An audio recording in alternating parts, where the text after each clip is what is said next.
নমস্কার বন্ধুগণ, স্টক মার্কেটের একটি নতুন ভিডিওতে আপনাদের সকলকে স্বাগত জানাই। আজকের এই ভিডিওটিতে মূলত আমি এমন 4টি কোম্পানি নিয়ে আলোচনা করব যেগুলির মার্কেট ক্যাপ বর্তমানে খুবই ভালো স্থানে রয়েছে এবং আগামীতে ভালো একটি রিটার্ন দিতে চলেছে। কারণ প্রত্যেকটি সেক্টরেই নানান ধরনের ভালো কাজ করছে এবং ভবিষ্যতেও ভালো কাজ করবে। বর্তমানে এই কোম্পানিগুলি একটি ভালো স্থানে দাঁড়িয়ে রয়েছে এবং আগামী কিছু সপ্তাহের মধ্যে একটা ভালো রিটার্ন দিতে পারে। কারেন্ট প্রাইস থেকে প্রাইস অনেকটাই বেড়ে যেতে পারে, তাই এখন একটা সুযোগ রয়েছে যে এই স্টকে ইনভেস্ট করার। তাহলে চলুন দেখিয়ে দেই এমন 4টি কোম্পানি আপনাদেরকে। তো প্রথম যে কোম্পানিটি নিয়ে আলোচনা করতে চলেছি সেই কোম্পানিটি হচ্ছে Jindal steel and power limited. এই কোম্পানিটি মূলত আয়রন এবং স্টিল এই ধরনের কাজ করে। আয়রন স্টিল এই ধরনের নানান ধরনের প্রোডাক্ট সার্ভিস দেয় এবং এই ধরনের জিনিস এই কোম্পানিটি তৈরি করে। আপনি যদি এই কোম্পানিটির মার্কেট ক্যাপ দেখেন তাহলে দেখবেন 1,00,00,000 কোটিরও বেশি।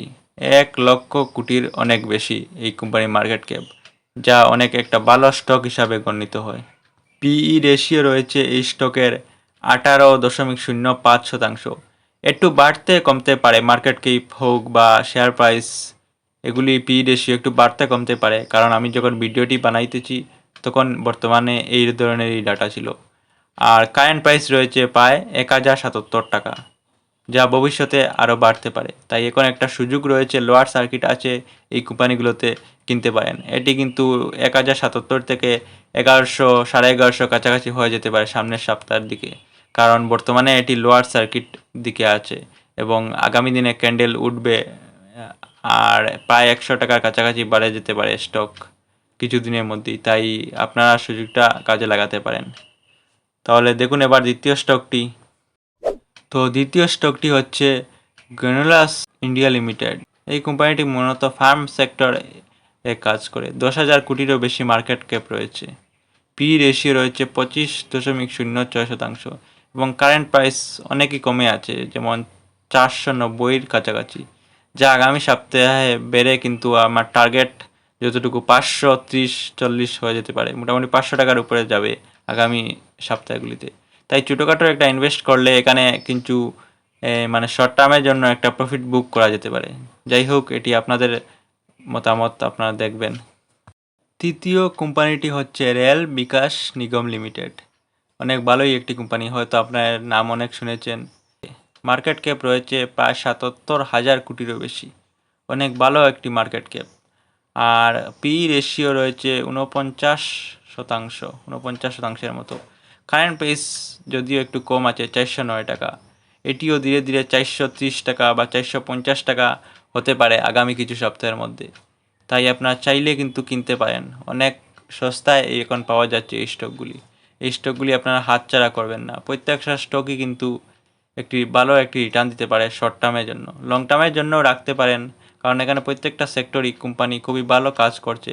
তাছাড়া আমি বলছি যে বর্তমানে এই স্টকগুলির দাম একটু কমেছে আর আগামী কয়েক সপ্তাহের মধ্যে আবার বেড়ে যেতে পারে। তাই আপনি যদি 6 মাসই টার্গেট ধরে রাখেন, তা 6 মাসের মধ্যেই কিন্তু টাকা কিন্তু অনেকটা 20%, 30% টাকা বাড়তে পারে এই স্টকগুলিতে। তাই অবশ্যই নজর রাখতে পারেন।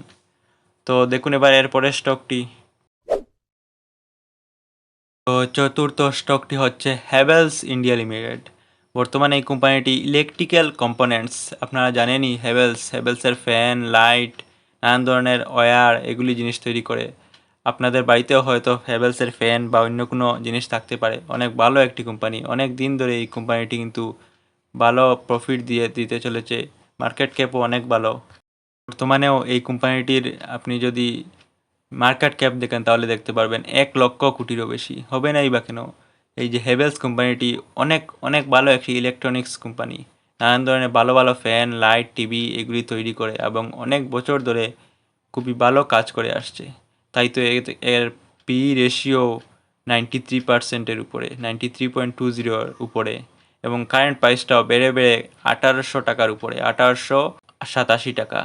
কারেন্ট প্রাইসটাও 1,887 টাকা, যা বেড়ে 2,000 টাকা পর্যন্ত হতে পারে আগামী কয়েক মাসের মধ্যে। তাই এই প্রত্যেকটা স্টকই কিন্তু আমি যে দেখালাম, এই স্টকটি কিন্তু মোটামুটি লং টার্মের জন্য রাখতে পারেন, আর শর্ট টার্মে একটাও ভালো রিটার্ন দিতে পারে। আগামী 6 মাস 1 বছরের মধ্যে কিন্তু 100%-এর মতো রিটার্ন দিতে পারে। তাই আমি এই কয়েকটি স্টক দেখালাম। যেহেতু এটি আপনার ইচ্ছে, আমার মতামত আমি ধারণ করলাম, এটি সম্পূর্ণ একটি এডুকেশনাল ভিডিও। যদি আপনি রিস্ক নিতে চান তাহলে ইনভেস্ট করতে পারেন আপনার রিস্কে। তো ভিডিওটি যদি ভালো লাগে থাকে অবশ্যই লাইক করবেন। আর আগামী ভিডিওতে আমরা নানান ধরনের ইনফ্রাস্ট্রাকচার স্টক নিয়ে আলোচনা করব। যদি সেগুলি দেখতে চান তাহলে অবশ্যই সাবস্ক্রাইব করে রাখবেন। ধন্যবাদ।